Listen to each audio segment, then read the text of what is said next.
이번에는 건축기사 건축시공의 꿀팁 강의입니다. 첫 번째 이 Q&A에 의한 그런 꿀팁인데요. 여러분들이 제일 저한테 질문을 많이 하시고 제일 헷갈려하는 그런 내용입니다. 그래서 세 가지 내용 정확하게 여러분들이 구분을 해 두시고, 또 그런 내용을 알고 계셨을 때 문제에서 어떻게 적용이 되는지, 또 문제를 쉽게 풀 수 있는 그런 내용들을 설명을 드리겠습니다.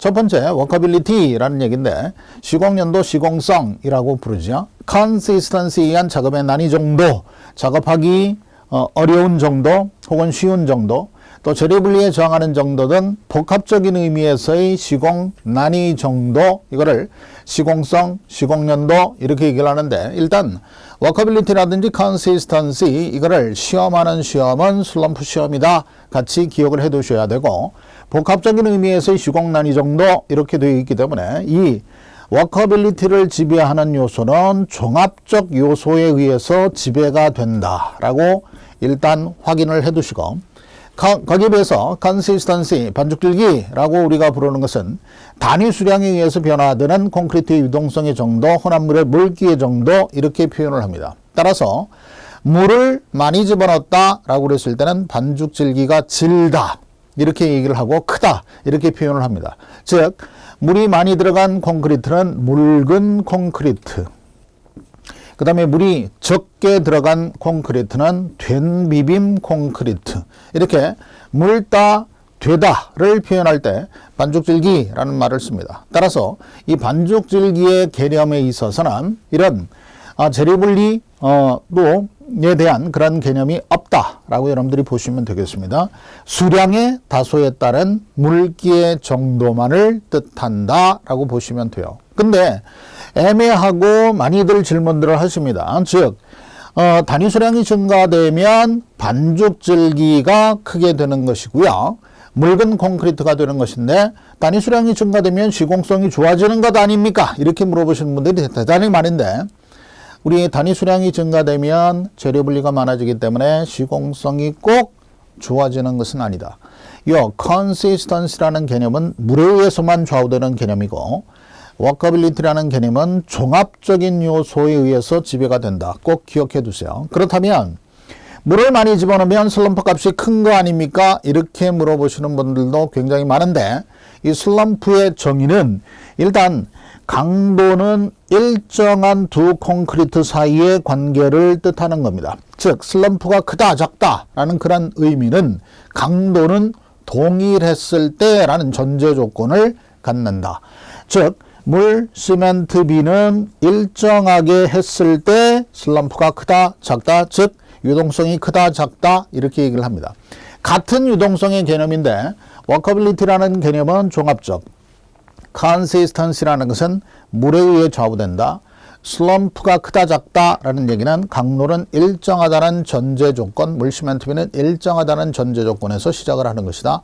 꼭 기억해 두시고요. 그러면 실제로 슬럼프가 큰 콘크리트, 즉 18cm짜리 혹은 180mm짜리의 슬럼프와 15cm짜리의 슬럼프를 갖는 콘크리트의 가격은 실제 18cm짜리의 콘크리트 가격이 비싸다. 이유가 도대체 뭐냐? 원래 슬럼프는 조금 이따가 설명을 드리겠습니다만, 되도록이면 작게 이렇게 해 주셔야 되는데, 실제로는 슬럼프 값이 큰 것이 비싸다. 즉 강도는 일정하고 물시멘트비를 일정하게 했을 때 유동성을 증가시키는 것, 슬럼프 값을 크게 해 줄 경우에는 여러 가지 재료가 많이 들어갑니다. 단위 수량, 단위 시멘트량이 많이 들어가서 좀 비경제적인 그런 배합이 되기 때문에 실제로 비싼 것이다. 꼭 의미를 잘 기억을 해 두실 필요성이 있겠습니다. 관계되는 문제를 보시죠. 다음 중 콘크리트 배합 시 시공연도와 관계가 제일 적은 것, 이렇게 되어 있는데, 이 시공연도를 지배하는 요소는 대단히 복합적인 요소다라고 설명을 드렸어요. 그래서 골재 입도, 섞여 있는 정도도 영향을 주고 입형도 영향을 줍니다. 골재의 모양도 우리가 영향을 준다. 즉 둥근 골재는 워커빌리티가 우수하다. 또 모난, 쇠석 같은 경우는 워커빌리티가 작다 이렇게 얘기를 하죠. 혼화재의 그런 어떤 종류라든지 혼화재를 사용하는 사용량, 여기서의 혼화제라는 뜻은 혼화재료, 성질, 증진 재료 정도로 보시면 되겠고요. 혼합시간이라든지 그 다음에 천후, 기혼 이런 것들도 워커빌리티에 영향을 주죠. 이것 이외에 아까도 얘기했습니다만 물시멘트비도 영향을 주고 그 다음에 단위 수량이라는 것은 1세제곱미터의 콘크리트를 만들 때 들어가는 물량, 또 단위 시멘트는 C 동그라미로 적습니다.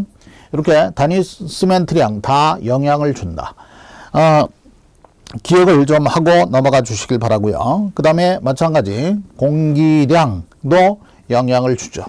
또 한 가지 이렇게 혼합 시간도 영향을 줍니다만 혼합하는 방법도 영향을 줍니다.